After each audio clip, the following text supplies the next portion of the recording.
Ayan mga papsi, no? At silipin na natin yung ating pudding kung luto na ba ito. Ayan.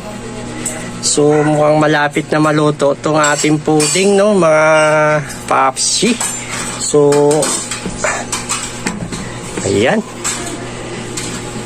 Aha. So kunting ano na lang to, maluluto na ito.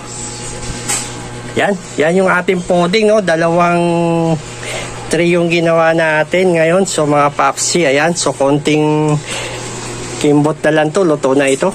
Okay, takpan muna natin.